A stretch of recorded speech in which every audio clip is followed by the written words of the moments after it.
Did it break? Guys, yung tinatanong niya is yung carbon fiber torsion plate, yung quick bone ng 361 degree flame 3.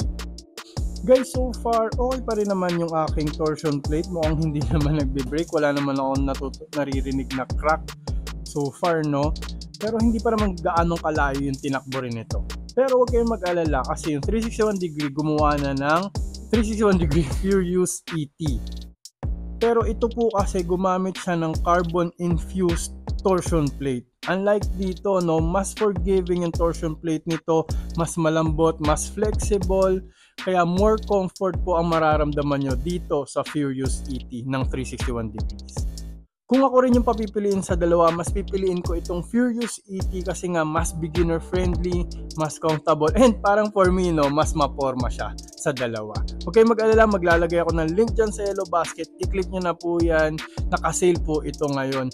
Napakagandang everyday running shoes po. And pwede rin po race shoes.